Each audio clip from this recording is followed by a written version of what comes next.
Okay, hey there YouTube, Travis and Jesse are here, and we're kind of getting towards the end of the road here on the Baker's Dozen bike project. We started this video series a few months ago in this garage, and we whiteboarded out what we had set out to do, and we were able to accomplish just about everything on that whiteboard. This build definitely had its own unique challenges. There were some things that, for example, we knew that we were going to have to navigate, like dealing with, finding a cylinder head. And initially we were going to work with a derby head, and we were going to weld up the decompression channel. We ended up getting a different cylinder head. So there were some challenges we foresaw, some challenges that we did not foresee that kind of crept up. But every part of this build was something that received a lot of its own detail, attention, and care. On the front end, rebuilding the MB5 forks was pretty run-of-the-mill, straightforward. There's not a whole lot of parts inside of an MB5 fork. Right. It's a non-adjustable dampening rod fork with nothing inside of it. There's a handful of parts, a spring, a preload spacer. There's really nothing to them. Factory recommended oil is just oil. So it says ATF, and that's it. It just says ATF. It doesn't really describe what type of ATF or weight or anything like that, which, I don't know. Typically you have more information than that, but not these guys. That's funny. They're not very complicated. It's basically what it boiled down to. Yeah. But we settled on using a generic master cylinder from Treats. Which the master cylinder is weird because I just had the wheel. It's just a wheel I had sitting around. It's a KX80 or RM65 or something. It's a dirt bike wheel. I don't know. But also the caliper that I had was just something sitting around. I don't know what it's off of, but it was a 2-piston caliper. So volume-wise on that, it's actually kind of large. So the master cylinder that we got is like a 10 millimeter. I think it's a 10 millimeter plunger. I don't know, it doesn't say on the outside, and I didn't take it apart to measure, but it's not very large. I don't think it's designed to push a master or a caliper as large as this one. So it feels a little bit soft, and it's not that there's anything wrong with it. It needs to have a bigger master cylinder. It needs to be like a 12 millimeter plunger to push it. But honestly, this bike with a 2-piston caliper as large as this, you really don't want to grab that hard anyways, because it's way more brake than this bike's ever going to need, and it'll just fold the bike up. So again, we just built it out of stuff I had sitting around. So yep. Out there were projects, people's abandoned bikes, pulled parts off of them. Yeah. You can get away with that stuff sometimes if you're clever, or you can also get away with it if you're not clever and just don't care about safety, or you can get away with it and just kind of a don't care approach, which is, that's fine. Mopeds are fine like that, but this I generally can't do that because I run a business, so I have to make things work. Well, so just saying whatever, I'll just throw bearings into it doesn't really work. So when things that I've deemed as more worthy of attention, like fork bearings being correct and calipers being functional and stuff like that, I have to kind of make sure that stuff's correct. Right, and it's the difference of, we showed in the other video, the work you did with making the MB5 forks fit the head tube, how we welded the two tubes together. Like, that's the difference between that and like some beer can shims. You can use beer can shims. I pulled a lot of beer can shims out of bikes that other people put in there, and that's fine if you're building bikes for yourself and you don't care. Put a beer can shim in there. That's what you got. It doesn't matter. If you're gonna ride it, I rebuilt plenty of bikes that didn't even have beer can shims in them, didn't have any shims at all, or didn't even have bearings, or just didn't have, or stacked 4 sets of races because the threads were too long, so they didn't have any way to clamp it down, or just didn't have enough threads for a crown nut, not going to put that on there, or whatever. Yeah. So, I don't know. For people that want to just build whatever they want, build whatever you want. Go ahead and do it. It's fine. But there is a good way to do stuff, and there's a bad way to do stuff. But if you're riding yourself, the only way that you'll know if it's the bad way of doing something is when it breaks and you hurt yourself, and you go, well, maybe I should have done that better. But, whatever. Yeah, totally. Well, no, I'm super happy, and we did find an MB5 fender as a donation of tire cutter. So we do have a proper, nice fitting fender for the front. So this front end came out really, really nice. I'm super happy about it. On the, the motor build side of things, that was also pretty straightforward as well. A unique challenge was with the custom cylinder head we got. It wasn't much of a challenge. He just sent us ahead. He sent us ahead, but he did not tell us that. Well, the only thing he didn't. Graham sponsored us by making a custom cylinder head for us. Not the whole cylinder head. He used a casting from something else. But he had us send him the dimensions and kind of what we wanted it to do, and then he just sent us back ahead. And the machine work was done perfectly fine, but he forgot to mention that the casting itself is like a normal cylinder head stud thickness between like the bottom of it and the top of it where the actual bolts go down, because the hobbits are bolts, is half an inch thick or whatever it is, whereas this thing's an inch thick. So we actually got it, couldn't put the motor together because we had to get longer cylinder studs.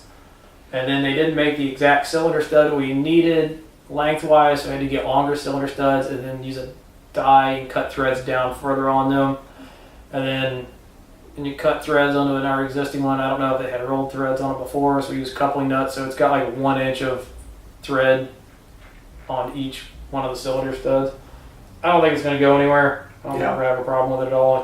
It's one of those little weird details that you don't expect because you just assume that all the heads are going to be the same thickness as far as the bolts go. Right. And then this one shows up like half an inch taller. Mm-hmm. So that's the little stuff, but it's not big stumbling blocks, but it's just little stuff like that that take extra time. Yeah.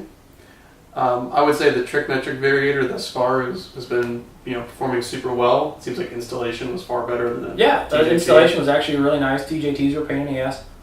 The one thing I'm concerned about is that the plate, normally you'd have a ramp plate, mm-hmm. which would be like a steel pressed ramp plate or like a cast aluminum plate, but it's sturdy, they're strong, they're angled in, they have support brackets or some way that they don't flex out. And these are just a flat cast, and I think they're aluminum. I can't really tell actually, I didn't pay attention much to it, but it looks like an aluminum backing plate. It's just a flat plate, and I wonder if under load, the flat plate, if it's going to flex outward or not. Mm-hmm. Because normally they're strong enough to not want to flex outwards because they're kind of supported. Right. Just based on the curved shape of them. So I'm wondering if just holding the bike wide open for a long time is going to cause that plate to flex out, and if it's going to cause any issues wanting to come back down into variation after being held wide open for like 30 miles or something like that. Yeah. But that's what long-term dusting is. So this is definitely going to be a great long-term test of it. yeah, we have one more part that I'm not done with yet. That hasn't gotten in here yet, but we do have the one-way bearing starter clutch assembly in there, which is just a one-way bearing, and there was some discussion online about it, but there's ways to do it. There are ways to do it. We did it. It's not terribly hard. You just have to get. I think we just lucked out because I just have a lot of HOBBIT stuff sitting around, and apparently the PA51 transmission and crank is slightly different, so it actually has a larger roller pin inside there, where the PA52 has the oddball 15 millimeter one. So basically there's a one-way bearing. You slide in there and put a spacer in there, and it just works. There's not a lot to it. It allows you to eliminate parts. and you eliminate the starter clutches with that. Yeah. So we get to maintain pedals. We work through the pedals not clearing the pipe by welding on additional pedal shaft, and then sleeving it. So we've got operable pedals. The Camino pulley is just the Camino pulley. And at this point, a lot of the stuff we have left is just kind of cosmetic things. So this will be getting a backrest for some support for long haul, and one or two other little fasteners and things to put in place, and Loctiting and using nylon locking nuts and wiring up the exhaust nuts. But other than that, it's all little trim pieces. So yeah, there's not a lot left to do actually. It's just kind of riding it and tuning it in. We haven't even really broken the motor in completely, so we have a little bit of time left to put on that before we do the final bit of tuning. Mm-hmm. But as far as our expectations have been pretty met. Yeah. I don't think nothing's really come out of the side to mess up anything, and everything's doing pretty much what I expected it to do. Yep. So not really much issues with that. We were planning on being disappointed with the 77 intake. Yeah, we did already assessed this beforehand and decided this is probably what's going to happen. So starting with low expectations, it's hard to get disappointed. We were not disappointed. No, we weren't. It was, again, not ideal to have to hack up my frame, the tube of my frame. Yeah, that could have been better thought out. Yeah. And even with hacking up the frame, it's not angled enough that you can get the slide out of the carburetor because it physically just hits the tube of the frame. So you can't, even though it has the nice thread off cap, you can't use it because you can't get the carburetor slide out unless you have really tall shocks in the back, which would be silly to do, and we didn't want to do that. So using factory length shocks in the back, you can't get the slide out of the top of the carburetor because it hits the frame.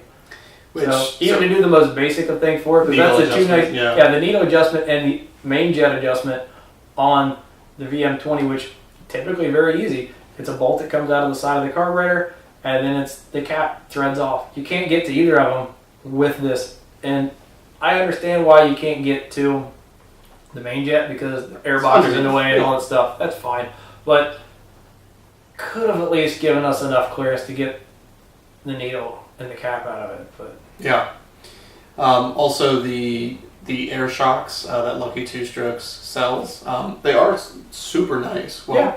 I mean, the quality of them for the price is pretty on par. A little bit stiffer than I would have liked. That's what I was going to say.